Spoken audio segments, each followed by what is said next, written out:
Next day morning போய் பூச்செடிக்கெலாம் வந்து கொஞ்சம் தண்ணி ஊற்றிட்டு, பூச்செடி வந்து இப்போ தான் ரீசெண்டாக வாங்கியிருந்தேன். தொட்டி வாங்கணும். சரி இப்போதைக்கு இருக்கட்டும்னு சொல்லி வச்சுருக்கேன். கொஞ்சம் மண்ணெல்லாம் எடுத்துகிட்டு வந்து அதில் தொட்டியில் வைக்கணும். இன்னும் கொஞ்சம் பூச்செடியெல்லாம் வைக்கிற மாதிரி பிளான் இருக்குது. அதுக்கடுத்து பார்த்திங்கன்னா அரிசிக்கு வந்து ஊற போட்டுட்டு சாப்பாட்டுக்கு சரி வெங்காயம் வெள்ளைப்பூடு எல்லாம் உரிச்சிட்டு இன்றைக்கி வந்து கொஞ்சம் ஒரு 2 துண்டு எலும்பு இருந்துச்சு. ஒரு 3 துண்டு 2 துண்டு எலும்பு இருந்தால் போதும். கொஞ்சமாக அந்த சுண்டல் கடலை குழம்போடு போட்டோம்னா சுண்டல் கடலை குழம்பு டேஸ்ட்டு சூப்பராக இருக்கும். சரி மட்டன் குழம்பு மாதிரி டேஸ்ட்டு நல்லாயிருக்கும் அப்படிங்கிறதுக்காக எடுத்து வச்சுருந்தேன். அதுக்கு தான் வந்து ரெடி பண்ணிகிட்டு இருக்கேன். கொஞ்சம் இஞ்சி பூண்டு பேஸ்ட்டு எல்லாமே வந்து அரைச்சிட்டு இருக்கேன். டீயும் அங்கிட்டு வந்து ரெடி ஆயிடுச்சு.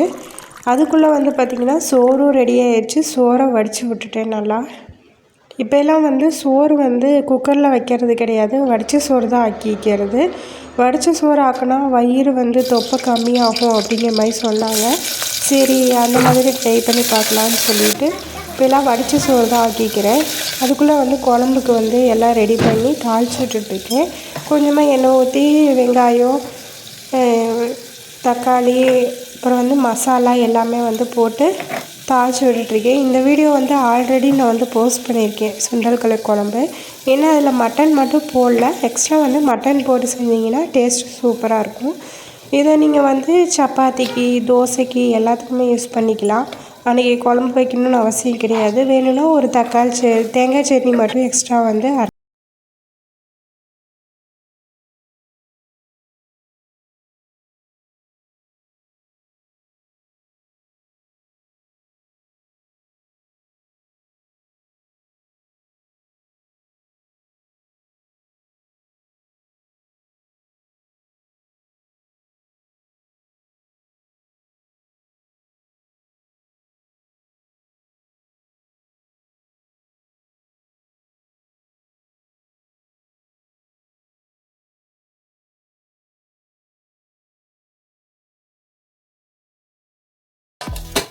அடுத்த அன்றைக்கி பிரேக்ஃபாஸ்ட்டுக்கு என்ன செய்யலான்னு பார்த்தோன்னா சேலடு தான் செஞ்சுருந்தேன்.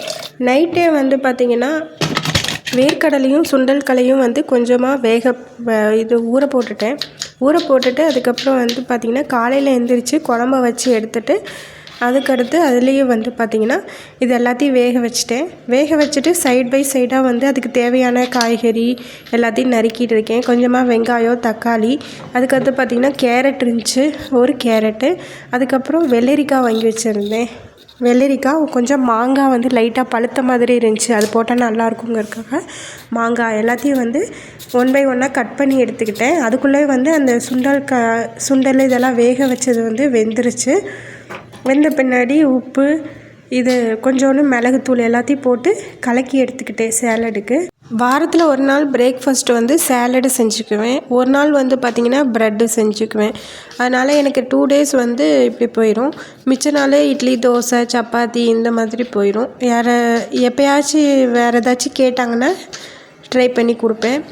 இப்படி தான் வந்து என்னோடய பிரேக்ஃபாஸ்ட்டு இருக்கும். என்னோடய பிரேக்ஃபாஸ்ட்டு லன்ச்சு வந்து வெனஸ்டே எனக்கு இப்படி தான் போச்சு. அதுக்கடுத்து பார்த்திங்கன்னா பாத்திரங்கள்லாம் கழுவிட்டு அதுக்கப்புறம் வந்து வீடெல்லாம் கூட்டி விட்டுட்டு மாப் போட்டு விட்டுட்டு எல்லாம் பண்ணிவிட்டு கொஞ்ச நேரம் போய் படுத்துருவேன். கொஞ்ச நேரம் படுத்துட்டு அப்புறம் வீடியோ எடிட்டிங் வேலையெல்லாம் இருக்கும், அதெல்லாம் பண்ணிவிட்டு அதுக்கப்புறம் பார்த்திங்கன்னா பாப்பாவை கூப்பிட்டு வரக்கு டைம் ஆயிரும். போய் பாப்பாவை கூப்பிட்டு வருவேன். கூப்பிட்டு பாப்பாவுக்கு வந்தோடனே ஏதாச்சும் செஞ்சு கொடுத்து அவளை சாப்பிட வச்சு மதர்சாக்கு அமுச்சு விடணும். மதர்சாக்கு அமுச்சு விட்டுட்டு அதுக்கப்புறம் டியூஷனுக்கு அமுச்சு விட்டுட்டு அவளை இது பண்ணுவேன். அதுக்குள்ளே அவள் வர்றதுக்குள்ளே வந்து டின்னர் ரெடி பண்ணிடுவேன். டின்னர் ரெடி பண்ணால் கரெக்டாக இருக்கும். அவள் வந்தோடனே மேக்ஸிமம் வந்து கொஞ்ச நேரம் தான் முழிச்சிருப்பா, தூங்கிடுவா. சரி அவள் வர்றதுக்குள்ளே அதுக்குள்ளே எல்லாம் ரெடி பண்ணி வச்சுருவேன். அவள் வந்தோடனே என்ன தோசையோ சப்பாத்தியோ ஏதோ ஒன்று சுட்டு கொடுத்து அவளை தூங்க வச்சுட்டேன்னா எனக்கு அன்றைக்கான ரொட்டீன் அப்படி தான் போகும். ஓகே ஃப்ரெண்ட்ஸ், வீடியோவோட எண்டுக்கு வந்துட்டோம். இப்படி தான் வந்து இன்றைக்கி டே எனக்கு போச்சு. வேறு ஒரு வீடியோவில் சந்திக்கலாம். தேங்க்யூ ஃபார் வாட்சிங்.